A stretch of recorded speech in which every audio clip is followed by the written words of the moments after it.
Tuesdays with Morrie. What a read. When I picked it out of a list of independent reading books, I didn't really expect to be given an existential crisis.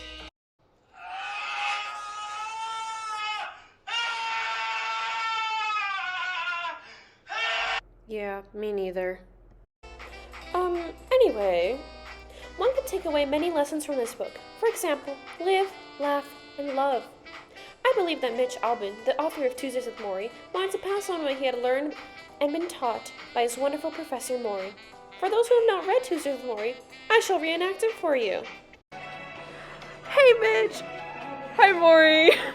Can't believe you're graduating. Don't fall to capitalism and make sure you do what you love. Of course, Professor, wouldn't dream of it. Man, I love my job. My newspaper is so good. Oh no. You did not see that.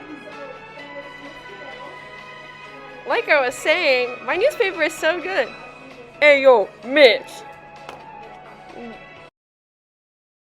Yes, Mr. Bossman? Turns out, we have to lay you out. Sorry, you're getting fired.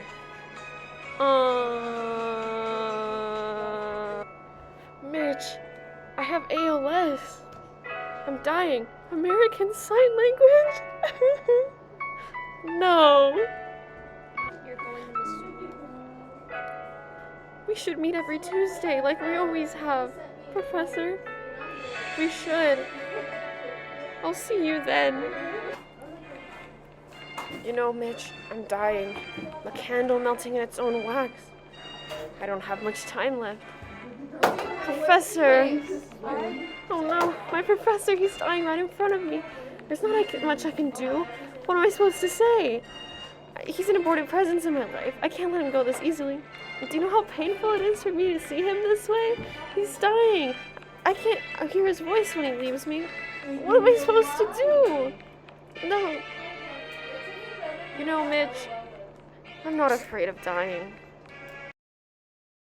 Tuesdays with Morrie is truly a depressing read. When I read Tuesdays with Morrie, I had my heart ripped out and stomped on, but not necessarily left to bleed out. Mitch Albom's style of writing almost provides the reader a safe space to feel what is being described in his novel. The style of writing is incredibly tender and soft, providing the same warmth as a fire. The way the author presents the ending or beginnings of each chapter provides the same satisfaction as a pillow that is cold on both sides or freshly churned butter you receive from your ex-Amish friend. For example, he was in his 70s by this point, so they whispered old age and helped him to his feet. But Morrie, who was always more in touch with his insides than the rest of us, knew. Something else was wrong. This was more than old age. He was weary all the time. He had trouble sleeping. He dreamt he was dying. As depressing as that line reads, the transition to the end of the paragraph was flawless and provided you with the same information as you needed and lacked the unnecessary fluff that is presented in many personal narratives. Though that fluff was gone, the feeling of having a good story and just enough information was still present.